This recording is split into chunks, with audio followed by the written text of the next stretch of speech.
Good evening from the News Radio 1120 AM and 93.7 FM KPNW studios. I am Guillaume, also known as Bill Lundun.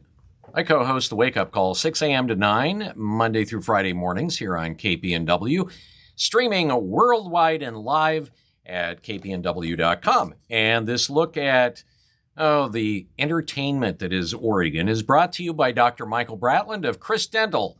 He's my dentist. I think he's Rick's dentist as well. This man has had his hands in both of our mouths. That's kind of chilling. All right. Here's a look at some of the stories we're following. Oregon is on fire. Let's just start off and say that. There are 38 now large, and when I say large, I mean really big, uncontained wildfires actively burning 838,908 acres of land currently across Oregon and Washington. And of that acreage, roughly 91.5% of it is burning across and in Oregon, which makes the state the top firefighting concern in the country. Now, the Northwest region's wildfire attack reached what they call a planning level 5 late last week. And what that means is planning level 5 is a designation that means that all of Oregon and Washington's firefighter teams are currently assigned to active wildfires. Now, there are more firefighters coming into the state of Oregon from all over the nation, even other countries. And federal emergency management money is coming to Oregon for the Durkee fire. It is burning in central and eastern Oregon between Ontario and Baker. It is the 7th federal fire management assistance authorized grant for the state this year. The Durkee fire currently is over 250,000 acres and is 0% contained. We've got resources from 22 states that are working on this fire, and it has off and on closed Interstate 84, which runs from essentially the Oregon coast all the way over into Idaho and beyond. And it has closed a number of times over the last day and a half because flames have jumped the highway, in particular around the small town of Huntington. Now, the fire is threatening public communication lines, cell towers, and power infrastructure. Yeah, there's big old hunkin' feeder lines that roll right through that area. One home is unfortunately burned, but considering the size, that low number is lucky. That said, there are over 300 homes that are currently in danger. Now, because of all of this, the Oregon Parks and Recreation Department has right now banned campfires at all Oregon state parks because of the dry conditions until further notice. And the campfires and open fires are banned at all parks essentially east of the Cascades due to the low humidity and the risk of wildfires. And they are also banned in most campgrounds on the west side of the Cascades. If you're going to go camping, essentially, you need to check ahead. If you go out into any BLM lands or what you would say camping areas that are not developed, no fires in Oregon. Don't even think about it. Now, speaking of fires, we're going to talk about a story that comes from Central Oregon, and it has to do with satellite images east of Redmond show hundreds upon hundreds of acres of garbage. And we're not talking about a dump. We're talking about garbage left by the homeless on federal lands, and it's a growing problem. And in Deschutes County, officials are speaking out about the dangers, especially during wildfire season. Deschutes County District Attorney Steve Gunnels, testifying in front of the Deschutes County Board of Commissioners, says, quote, "The risk is intense. The risk is real. It is a very serious public safety threat." And what he's doing is he's calling on federal agencies, the Bureau of Land Management, and the Forest Service to take the threat seriously. Now, Gunnels says if people violate the rules need to be enforced so that people are removed from those areas, relocated or fined or arrested if they refuse to leave. Now, he was talking about this, especially in light of the recent U.S. Supreme Court ruling that allows for tougher regulations and enforcement dealing with the homeless, essentially camping anywhere they want to on public lands in Oregon. Gunnell says it is going to happen sometime, and it's going to be a tragedy where people are going to be killed if something doesn't change. Now, the BLM acknowledged that garbage has gotten out of control, left by the homeless, and they say there's too much of it for them to even clean up. The agency also has a 14-day camping limit, but they don't enforce it. Deschutes County camping regulation allows only 3 days of camping before people have to move on, but the enforcement issues are similar. Wildfire risk is a major danger coming from these unregulated homeless camps. Just actually last Friday, there was another big fire in Lapine, and it was started by an unattended burn pit at a homeless camp. Now, that fire was put out just before it reached a nearby neighborhood. A homeless man living on BLM land was arrested for leaving the burn unattended. And of course, we have the videos from locals over in Deschutes County that shows that the recent Darlene 3 fire started at an unattended homeless camp. Now, Gunnels says the enforcement of camping codes needs to be changed in Washington, D.C. Now, not only have they had the Darlene 3 fire that was caused by the homeless, there's a reason why it was Darlene 3, because there's already been a Darlene 1 and a Darlene 2. And according to Gunnels, Darlene 4 could be a colossal disaster for the community. And he says we cannot allow this to happen if we can do anything about it. Now, we had a discussion this morning on the KPNW Wake Up Call, that show I was talking about earlier, with Lane County Sheriff Cliff Harold. And I asked him about this exact issue. Well, it's the same in Lane County. And actually, it's the same in most rural areas of counties throughout the state. And many fires have been started so far this year at these homeless encampments that have spread. And the frustration that was shared to me by the sheriff here in Lane County was the feds aren't doing anything about it. So what can you do? And in particular, like for instance in Lane County, they don't have enough deputies to be able to go out and patrol BLM lands, Oregon Department of Forestry lands, rural lands. They don't have the manpower to be able to do it because on any given day, a deputy could be somewhere up the McKenzie, right up by Deschutes County, and get a call and have to go all the way to Florence on the Oregon coast. Lane County is the size of the state of Connecticut. What are you going to do? All right. So, Oregon farmers who raise livestock, that would be sheep, chicken, cows, are now going to have to comply with yet another new set of mandated legislative state rules.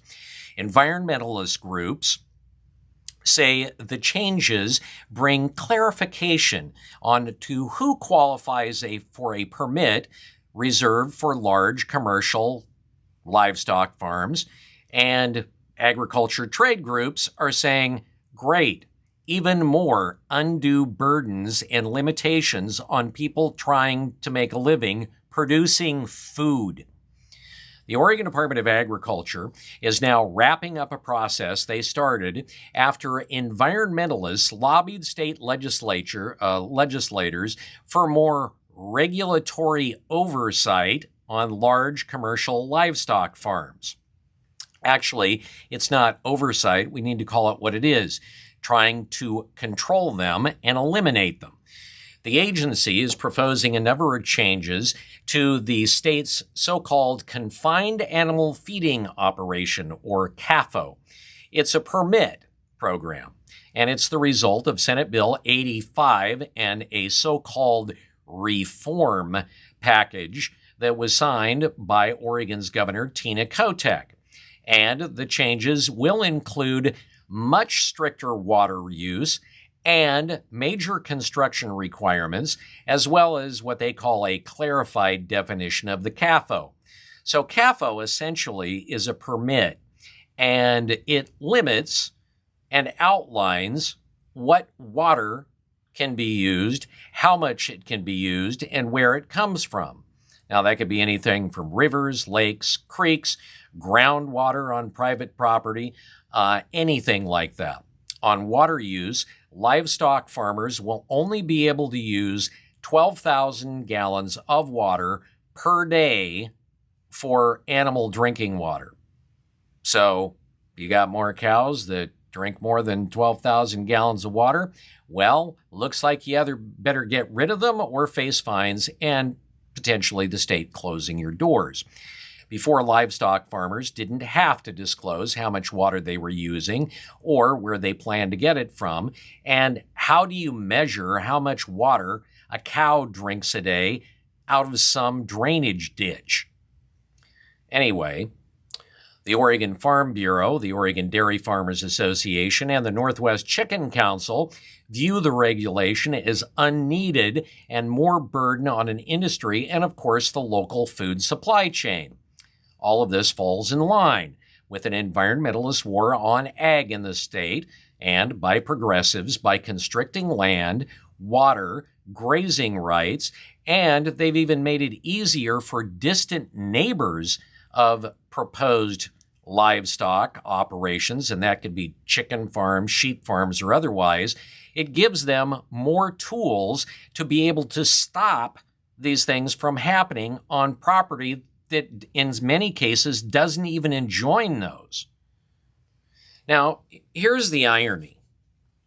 Just this week, the Oregon Department of Agriculture released its 2024 top 20 commodities and agricultural statistics based on values and estimates from the 2022 crop year here in Oregon. So they always go back and collate this stuff from 2 years previously. Oregon's nursery and greenhouse industry remains the leading agricultural commodity in the state with a value of $1.22 billion in annual sales in Oregon every year. Now, that's a lot. What comes in second? Cattle and calves. They remain in the second position with a total production value of $791.5 million. Now, that's up 17% from 2021. Now, that's not only producing more food, but that's producing more jobs. But there's even more interesting numbers. Number 3 and 4 on the list. Number 3 is hay. Now, that is the primary food that is used for cattle in the winter. It comes in at number 3, producing $785,455,000 a year. And what comes at number 4 on the list? Milk. About $725 million a year, which, comes from cows. So, talking and going back to the last story, Oregon environmentalists continue to do what they can do to try and shut down anything that has to do with ranching and cows in the state. If you recall, we told you, a couple of months ago, they were trying to enforce these CAFO permits on people that had a single freaking cow. All right. Well, after a bunch of threatened lawsuits, they backed down on it, but still. So here you have environmentalists trying to shut down ranching in the state, and if you do the math, Essentially, they're putting $2.3 billion of economic taxable income in the state on the line because cows produce methane. So you may not be familiar with this story. If you live in Oregon, you do, but it has to do with the company known as Arcimoto. Now, Arcimoto produced these electric utility vehicles called FUVs. I like FUVs. What it stands for are fun utility vehicles. And its status as a business, which was, by the way, based in Eugene, where I'm coming from right now, got kind of bleak last week. Shares in the Eugene EV maker fell from 12 cents a share, 12 cents, to 1/100th of 1 cent. Now, just to let you know, they bounced back big time at the end of the week, where they were trading for 4/100ths of a penny a share. That left the company, which 3 years ago was valued at $1.2 billion by traders, with a market capitalization of essentially $3,690. Yeah. 3 years ago, $1.2 billion, and now a market capitalization of $3,690.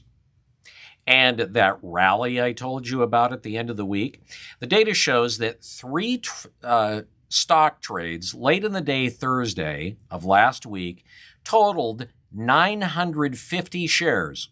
950 shares. That is less than $1 worth of stock. And it quadrupled, less than $1 worth of a buy, quadrupled the stock's listed value. This just goes to show you how upside down this company is. Now, Arcimoto was suspended from the NASDAQ exchange in May after failing to be able to maintain a $1 trading price and its filing obligations as a public company. Also, along with this, last month, the company put more than 1,000 lots of manufacturing tools and other gear up for auction, and it has just settled a series of court judgments in the last couple of months, ranging to more than $1 million related to unpaid bills.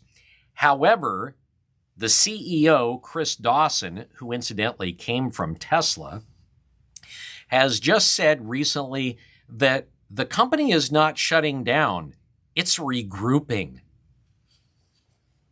Well, if you want to get 950 shares of a stock and not even have to spend $1 to do it, I got some EV shares you might want to buy. We're number 45. We're 45. Yes, Oregon is number 45, having one of the worst school systems in the entire United States. And with that, being one of the worst school systems in the nation, we're also among the highest in K through 12 education spending. WalletHub has crunched the numbers, and Oregon is among the worst in 32 key measures of success while outspending most other states. So here's just a couple of the lowlights. We are 42nd in math scores. We are 43rd in reading test scores. We're 44th in pupil-teacher ratio. We're also 44th in our dropout rates. And we are 33rd in the existence of a digital learning plan. This became very apparent during COVID, by the way. So, while Oregon's cultural elitists like to make fun of the South and look down their nose at those ignorant Southerners and people that live in other states like Idaho and Wyoming that, aren't as metropolitan as we are here in Oregon, They like to make fun of the South. Well, keep in mind, all southern states, with the exception of Louisiana, ranked higher than Oregon. And Oregon just barely beat out Louisiana at number 47. Meanwhile, you've got the states like Mississippi, Florida, Arkansas, Alabama, Georgia, Tennessee, et al., that do better than Oregon in almost all of the metrics. And Oregon's leadership continues to tout our educational improvements, but the numbers comparatively don't even bear that out. Massachusetts, by the way, topped the list. New Mexico came in last. And oh, by the way, Appalachia, in West Virginia, people make fun of Appalachia and them West Virginians. They had the lowest dropout rates in the entire nation. Washington, D.C. had the highest. So that's a look at some of your news. We appreciate you allowing me to interrupt Rick and whatever he's going to roll out in the way of reel. With that, I want to thank Dr. Michael Bratlin of Chris Dental for sponsoring the news. Rick, get to rolling out the reel.